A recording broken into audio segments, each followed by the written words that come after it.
Si Attorney Pilo Hilbay, isang batang tondo, anak ng isang kasambahay, isang bar top notcher, scholar ng bayan, isang guro, pinaglaban ang West Philippine Sea. Siya ang naging pinakabatang Solicitor General natin. Kumakandidato siya ngayon bilang senador sa ilalim ng Aksyon Demokratiko. Ngayon lang siya papasok sa politika. Nakita ko yung mundo ng kahirapan dito sa Tondo dahil dito ko pinanganak at lumaki. Ngayon naman, ang aking pupuntahan ay ang Senado. Dito lumaki si Attorney Florin Hilbay, mas kilala bilang Pilo. Sa tingin ko kasi ngayon, kailangan ng mga bagong boses, ng mga bagong tinig, and naghahanap yung mga tao ng mga bagong mamamayan na pwedeng magrepresenta sa kanila. Hindi nakapagtapos ng pag-aaral ang kanyang mga magulang. Dating kasambahay ang kanyang ina, habang tindero at messenger naman ang ama. Nagsumikap siya sa pag-aaral. Tapos ng Bachelor of Arts in Economics si Attorney Hilbay sa University of Santo Tomas noong 1985. Partial scholar siya ng universidad. Nagtrabaho siya bilang graduate assistant to the dean at speechwriter ng isang kongresista para matustusan ang pag-aaral ng law sa University of the Philippines, Diliman. Nanguna siya sa 1999 bar exams. 2005 naman na makapagtapos siya ng Masters of Law sa Yale Law School sa Amerika sa ilalim ng isang scholarship grant. Karamihan sa ating mga mahihirap, gusto lang mabuksan yung iba't ibang mga oportunidad sa kanila. Ako na isang galing sa Tondo, nabuksan yung iba't ibang pintuan dahil sa edukasyon, dahil sa sipag ko, dahil sa tulong ng aking mga magulang. Ang isang federal system of government ay may kapangyarihan para palakasin yung mga rehiyon. Kaalaman daw sa batas ang bentahe ni Attorney Hilbay sa kanyang kampanya sa pagkasenador. Malawak ang aking kakayahan at eksperyensya pagdating sa batas, kaya sa tingin ko, yun yung pwede kong dalhin pagdating dun sa pagsusulat ng mga bagong batas.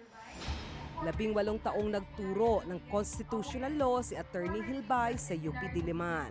Bahagi rin siya ng Bantay Katarungan, isang organisasyon laban sa katiwalian sa pamumuno ng dating senador na si Jovito Salonga. 2015 nang gawin siyang Solicitor General ni dating Pangulong Benigno Aquino III. Hinawakan ko yung napakalalaking kaso ng ating pamahalaan, pero natapos ko yung aking termino bilang Solicitor General ng may kredibilidad nang hindi pa rin nilalamon ng sistema. Noong 2016, si Attorney Hilbay ang namuno sa delegasyon sa The Hague para sa kasong isinampa ng Pilipinas laban sa China sa United Nations Arbitral Tribunal tungkol sa karapatan natin sa West Philippine Sea. Panalo ang kaso at kinilala ng UN ang karapatan ng Pilipinas sa West Philippine Sea. Ayon ako sa karamihan ng mga Pilipino na merong paraan para isulong yung ating karapatan nang hindi tayo naluluklok o nababagsak sa isang malaking kaguluhan sa China. Nagawa na natin yan dati, pwede natin gawin uli.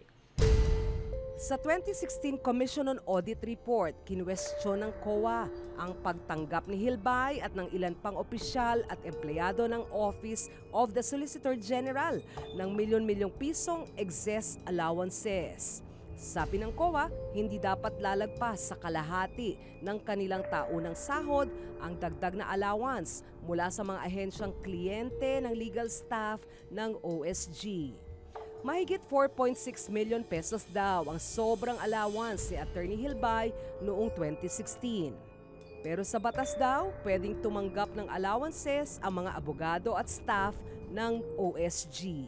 Ang nangyayari kasi, yung mga kalaban ng gobyerno, hinahire nila yung mga abogado ng gobyerno nung mga nakaraang taon. Kaya nawawalan ng mga abogado yung ating pamahalaan. Kaya ang ginawa ng Kongreso, naisip nila na bigyan ng mga allowances yung mga abogado para meron silang rason para magstay doon sa kanilang opisina. Noong 2016, nagpatuloy bilang pribadong abogado si Attorney Hilbay.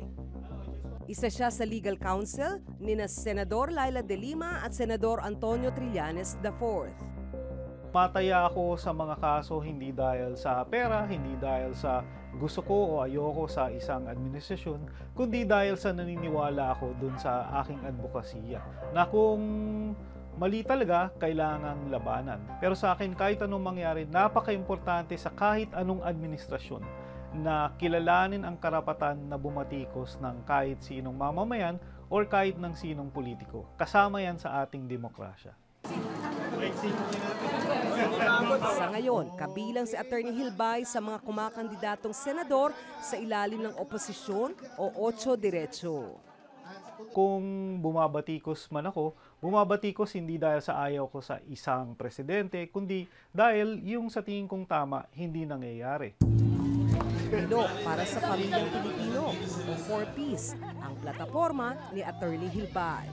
Ako gusto ko pang lagyan ng livelihood component, gusto kong lagyan ng unemployment compensation component, pati na rin ng employment incentive component.